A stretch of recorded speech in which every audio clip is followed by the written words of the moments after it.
Let's just acknowledge the fact that a law passed in the US has the ability to change lives across the globe. And we're not even US citizens.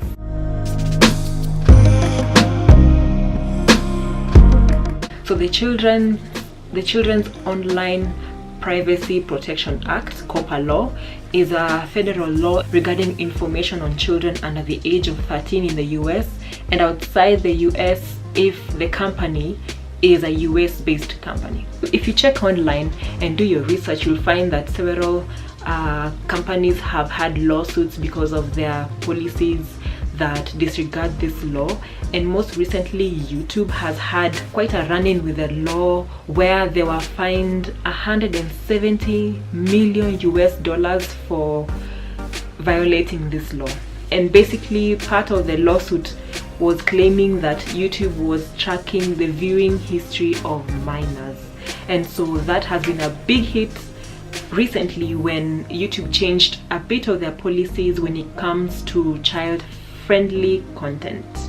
So as part of their settlement, YouTube now requires creators to declare whether or not their content is child-friendly.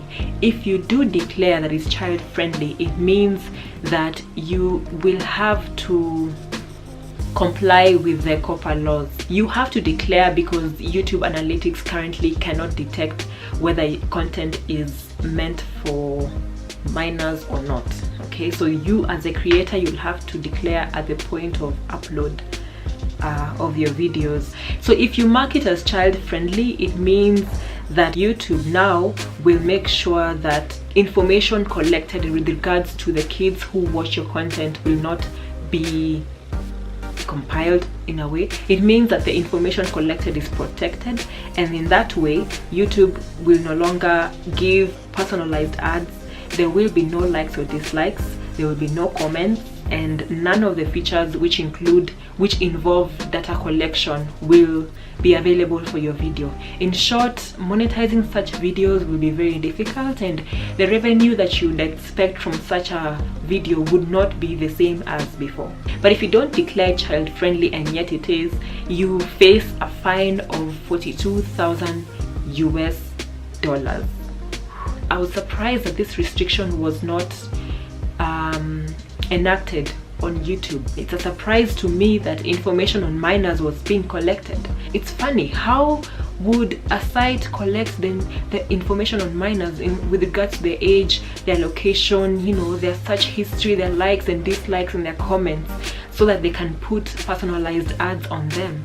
That's a big violation and probably should have attracted a much bigger penalty as opposed to just the monetary fine. My first reaction, of course, is like, what should kids watch then? Because you won't have content creators creating videos knowing that it will not yield any revenue.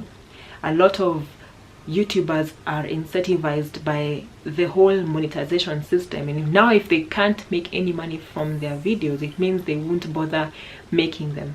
And if kids come online and don't find kids content, it means that they will just be looking at adult content, which is a whole other range of lawsuits and unacceptable. How effective is this really? Because if a child were to access my phone and laptop, they would have access to information that is meant for me, the adult. Maybe in schools they can enforce laws where children cannot access the section of YouTube that is not child friendly. But at home, hold me responsible. Me, the parent, the guardian, the babysitter.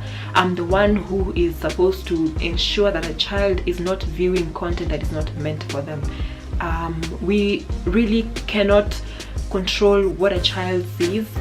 At least we can protect their information so that it's not used by third parties.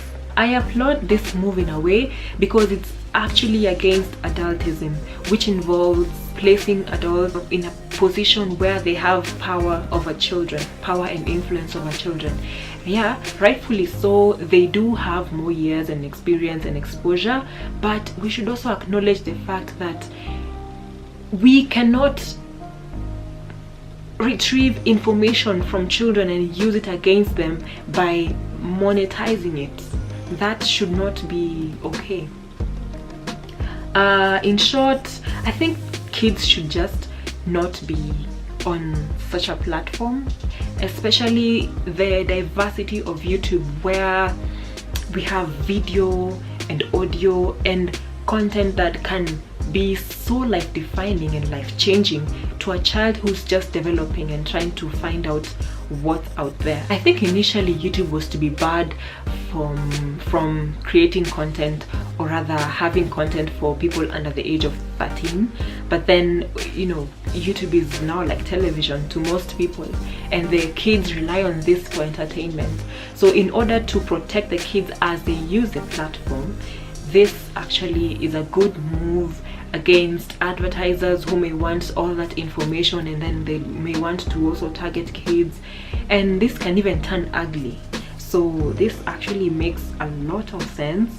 However, the way the site and even Google itself has washed off its hands and handed over the content creators to the FTC, the Federal State Commission, which is the body that polices over such content and would want to fine people who don't declare that their content is child friendly. That's like leaving it up to you to sort yourself out, and people feel like they should have defended their content creators, not demonetizing them, but rather giving them incentives, but at the same time protecting children and their information. This was a statement from Google saying, "We provide guidance on what is needed, what is considered for kids below, but we cannot provide legal advice.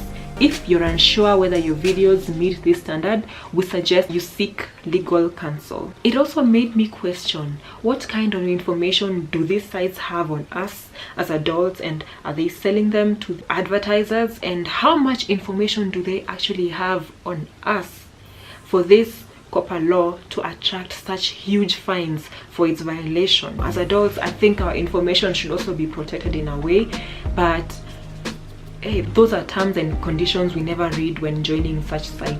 If anything, making child-friendly videos has made YouTubers to stop cursing. They even watch their language, they watch what they put out.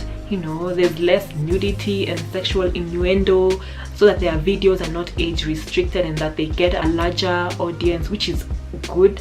But now if they have to prove that the videos they put out are not for kids, you know, the guys go back to trying to create such rash videos so that kids don't watch, so that they're not fined. You know, it's surprising. In my previous video, my stuffed animal bear was in the background, and one of the requirements is that your videos should not have a background that is flashy or contains toys that appeal to children. Otherwise, you'll have to declare that it's child friendly or it's content for children, and that's just it's surprising. Like, do I now have to declare it's child friendly? That's insane. Many YouTubers are affected, especially the ones who had monetized videos that were child friendly. I'm assuming most of them would not want to continue making content, and so what will our kids watch? We'll end up with a generation that is less empathetic to this platform, which is the direction I see it going. If kids do not know or do not engage with the platform when they're young, what would make them come back when they're teenagers or when they're grown adults? You know, they'll find other interests and they'll stick to those interests, and those interests will grow, like maybe television or Netflix, and then YouTube will now slowly be backing up, and those of us who love YouTube will be older with grandchildren and we won't even bother much, and there'll be no one to watch this stuff. I don't know. I do acknowledge that whoever caters to kids should be held to a higher standard, and therefore you should, these laws should exist to protect kids' safety and security and integrity. It makes sense to have such a law. It's just that for content creators, we have to, you know, adjust and understand. Actually, I did not really expect people to monetize on children's information. when you organize an event and it's for children, I think even authorities and licenses, they hold you to a higher regard. Which location is this? What do you have? Who's catering? Who's providing this and this? It's to a higher standard. If you write a book for children, I mean, what information are you putting out? If you write a book for adults, I mean, no one really gives a care on what kind of information you're feeding adults, okay? And so higher regard should be paid when it comes to children. But I do see a loophole here where we're not really being told the whole truth. The fact that I think creating the content wasn't the problem. The problem was the site allowing such information to be compiled and possibly sold off to parties who then put it together for advertisement sake. And that's where the fine for 170 million US dollars is coming in, and rightfully so. I understand. I actually understand. So long as the government is protecting children, I think people will understand, okay, I have to watch my content, I have to deprive myself of the monetary gain I would get from creating child-friendly content, and therefore these content creators are most likely to continue if they're doing it for passion's sake, not necessarily expecting anything from YouTube. That shouldn't be a hindrance to anyone who really has a passion to teach children something, to pass on information. That should never hinder anyone who has a passion for it. But anyone who hoped to make some money out of it because child-friendly content has a wide audience, has people who are willing to pay to have such content out there, they should never ever have been on the platform in the first place. I think I've seen so much misunderstanding concerning this law. People should just go back and read these things. It applies to everyone who is online, basically. I think Facebook had a bit of a rumble earlier this year when it came to their privacy policies. Most of us who use the sites didn't know that our information was actually out there. It's good to Google, research, find out what these laws are, what they mean, how they affect how you perceive online content, how you put out online content, and what can be done with it.